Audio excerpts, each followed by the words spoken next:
मैं एक कोशिश की है भी जेड़ा सी अरफी शौकत सी अरफी के बानी है ने सुल्तान बाहू, जिमें शलोक के बानी ने बाबा फरीद, फिर काफ़ी के बानी ने शाह हुसैन।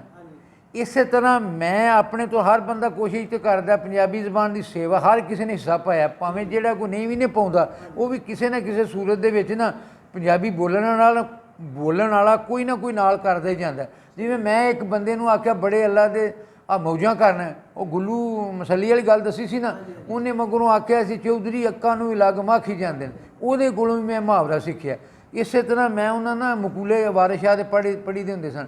मैं आख्या भी एक सिनफ जी ना अपने कोलों मकूले कौल जोड़े ने, ये मकूले का अनवान दे के ना उत्ते मकूले लिख दिते तो थले अपने को शेर हर एक का वखरा तर्जमा करो गज़ल तरह तो होणगे मकूले रदीफ काफिया हर मिसरे का एक होएगा। वो अज मैं कोशिश करना जे पसंद आवे किसी को तो ये जरूर शौकत नूं दस्सिया जे, वो असीं फिर होर मकूले लिखांगे।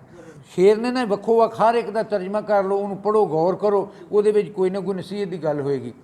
जिस भांडे दे विच सुराख होवण उस भांडे नूं भरन दा तुक की है। जिस भांडे दे विच सुराख होवण उस भांडे नूं भरन दा तुक की है। कच्ची तंद वांगू यारी कच्चियां दी कच्चे घड़े ते तरन दा तुक की है।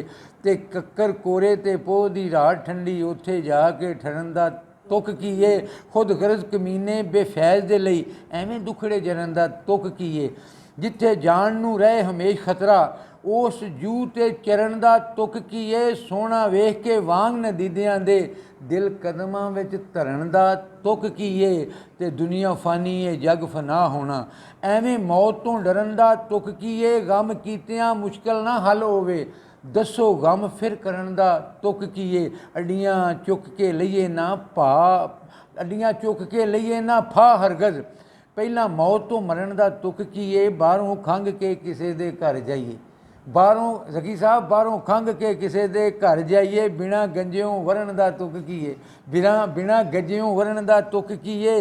जिहड़ी गल दे विच स्वाद कोई नहीं उस गल नूं करन दा तुक की है। ते अनवर विरक दी गल ना तुसां मन्नी अनवर विरक दी गल नहीं तुसां मन्नी हो के हावां हुण भरन दा तुक की।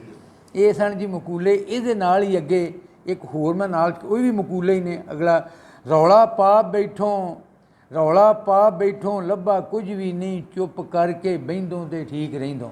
रौला पा बैठों लभा कुछ भी नहीं चुप करके बहिंदों ते ठीक रहिंदों। सीधे राह सहूलतां छड्ड के ते पुठे राह ना पैंदों ते ठीक रहिंदों।